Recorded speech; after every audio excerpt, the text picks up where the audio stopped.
The disappointment often is not that somebody uses your product and goes, ugh, that login flow was garbage. The disappointment, nobody uses your product at all.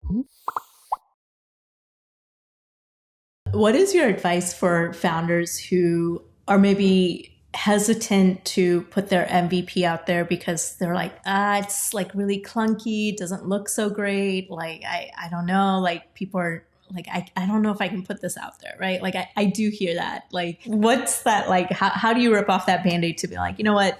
I know it's not pretty, it's not great, but is it providing some value at the end? Well, the first thing I'll say is I completely empathize and I hear you. And that is the story of my career and everything that I do. And I think it's just a very natural human thing. Like you put so much of yourself into anything that you create that you want to always be presenting your best self. And in this case, maybe a tech product.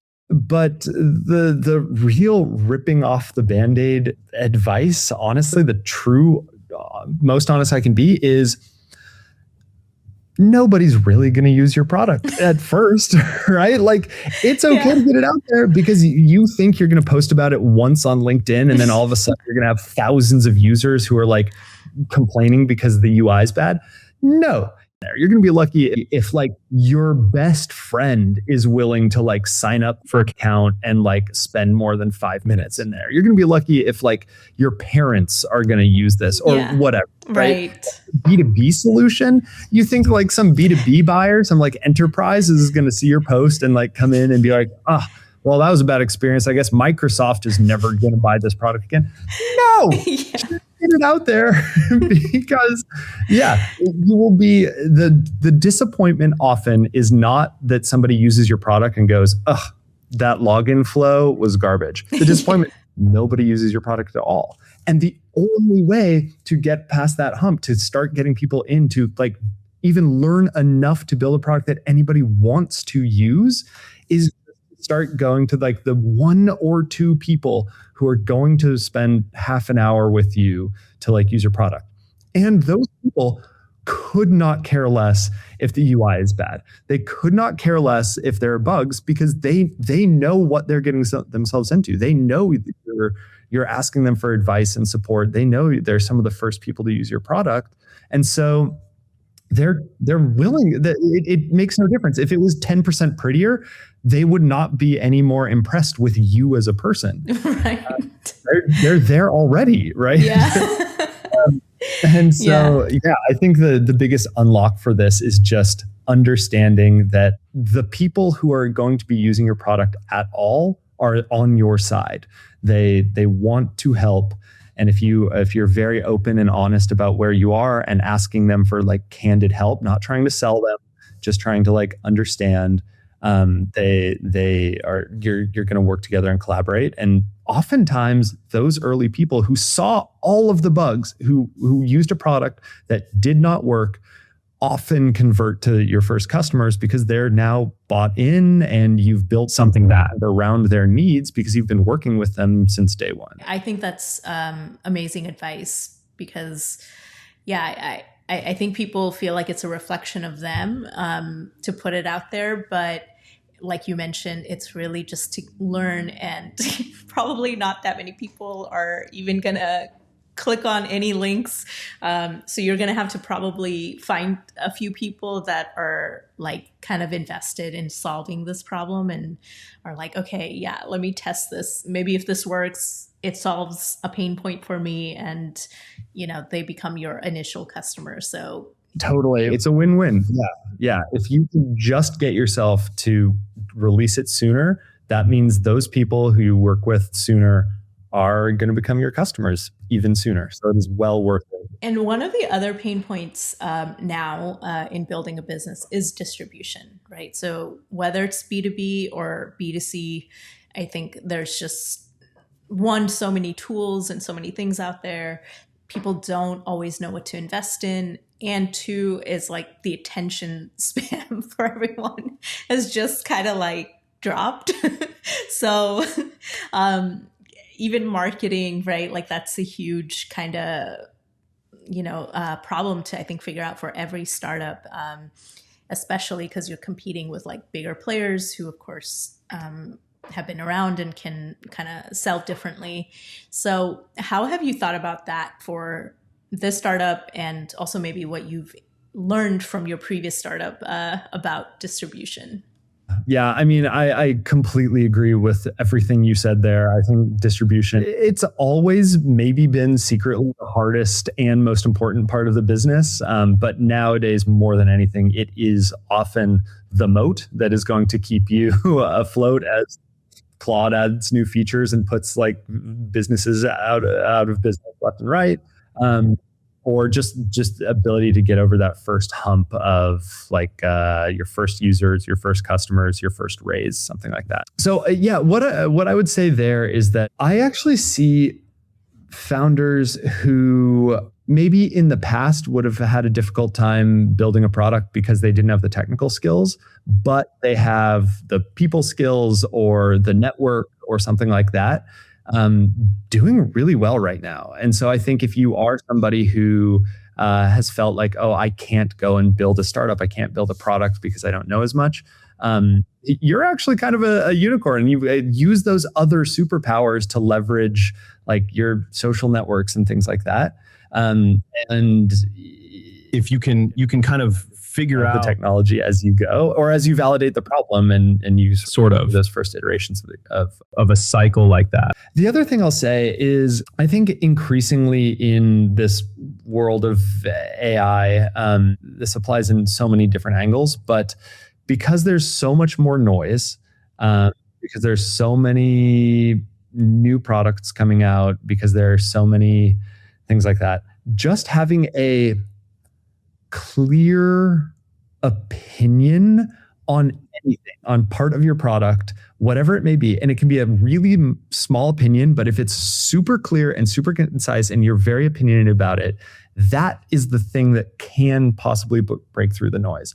Everybody has some go-to-market platform, right? Like we use agents to help you raise more money or more or something like that. Oh, and it applies to literally every sector of the space. And even like posts like the sort of thought space online. Yeah, awash. And so, yeah, just choose something that's like kind of opinionated and a little bit different, and then stick to that message, and you will start breaking through the noise.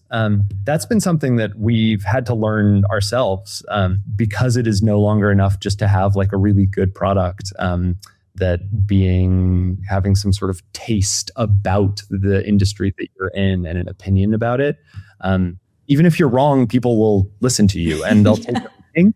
Even if they disagree, they'll at least take a meeting to hear your side because they think you have something to say. Yeah. Whereas if you have nothing to say, there's no reason for them even to get on a call in the first place. True. No, I've heard a lot about this. Now your power is like your taste and judgment. And I'm like, yeah, thought leadership. So what is this opinion or take that helps you to stand out? Yeah. So I think the thing that's really come to us over the last like month or two, I had heard this quote a while back that something like category disruptors pick fights with category leaders or something like that. And, it sounded catchy at the time and enough so that I like remembered it. But, all sorts of like generic phrases like that are like to like actually think about. And so what we in like our space as an example of this, we often get sort of confused or maybe incorrectly grouped in with like the dev tools for engineers building AI things. There's like categories of tools called evals and observability and things like that like engineering teams who are building agents need to know like if their model hallucinated, so they use that kind of thing. And because we're in like the space of agents, everybody sort of it's easy to assume that we're one of those categories. Even though what our focus is really end user experiences, product data, user data, rather than sort of like engineering metrics, that kind of thing. But that's a subtle distinction, and like you don't have paragraphs of space on LinkedIn that anybody will actually read, or you don't have half an hour in a sales call to be like, okay, well, this feature overlaps, but like mostly they don't. And like your engineering team needs a different thing than your product team. And it just doesn't work. Yeah. And so what we've realized is that we just need to pick a fight with that category. And the truth is, the more we talk to customers who are frustrated with all these other tools that just aren't doing a good job because they've sort of taken the wrong approach to building better agents, the more we realize we're just like, you know what? Like evals and observability tools, neat, fine. Like take them if you want, but like if you want actual outcomes, you want actual like better product, happier users, and more revenue. Like we're not just a better version. We're a completely different opinion on how to even think about that problem. Yeah. And I think that message and like that willingness on our part to be kind of standoffish and just be like, yeah, you're going to waste money. If you put all of your budget into that, it's going to be a waste of money. You're going to be unhappy.